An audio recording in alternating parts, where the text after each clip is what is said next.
کوم نوی ویډیو سره تاسو خلک یو امید لرم چې تاسو ټول به روزه خوشاله وئ ژوند په مزو کې به وئ په ضلع ملدان بخشیاري کې ډېره زیاته افسوسناکه دردناکه واقعه رامخې ته شوې ده دا مونږ کمې زمانې ته پاتې شو دوستانو باسط علي ډېر زیات په بېدردۍ سره قتل کړی شو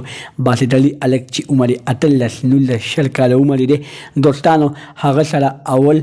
هغه اغوا کېږي د خپل د کور ځای نه د خپل د کلي نه بیا د هغې نه بعد د هغه لاش په پټو کې میلاویږي باسط علي سره دومره ظلم چا وکړو پلار او مور یې په سلو سترګو باندې جاري فریاد کوي په سلو سترګو جاري مور او پلار یې د باسط علي باره کې څه وایي ټولې خبرې درسره په دې ویډیو کې شریکوم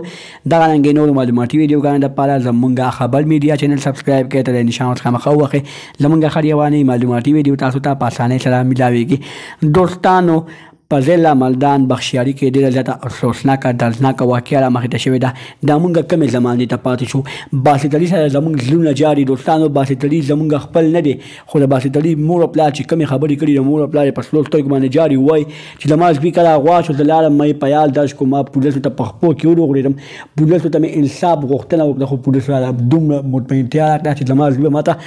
په ژوندي باندې میلاویږي خو چې کله پولیس هغه پسې لټون شروع کوي نو د باسط علي لاش په پټو کې میلاویږي آیا باسط علي قاتل څوک دی باسط علي چا غوا کو باسط علي چا ته طریقه خبره کړې وه باسط علي ته چا پسې تمانچه راغستې وه د چا عزت ته لاس اچولی د چا لوړې تختولی وه د چا لور سیاره نه کړې وه دوستانو باسط علي هېڅ کارنامه نه ده کړې نه د چا لور سیاره نه کړې ده نه څوک تختولی دي نه څوک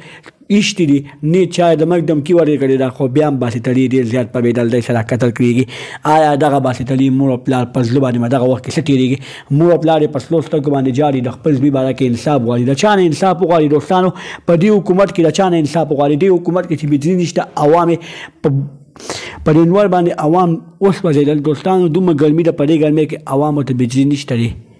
نو د باسط علي به انصاف د کومه لخه میلو شي الله دې وکړي چې د باسط علي مور او پلار په زړه باندې اسانه شي او الله دې د باسط علي غم د باسط علي د مور او پلار نه لرې کړي دغه رنګې نورو معلوماتي ویډیوګانو لپاره زموږ خبر میډیا چینل سبسکرایب کړئ د نشان ورڅخه مخه ووهئ زموږ هر یوانۍ معلوماتي ویډیو تاسو ته په اسانۍ سره میلاویږي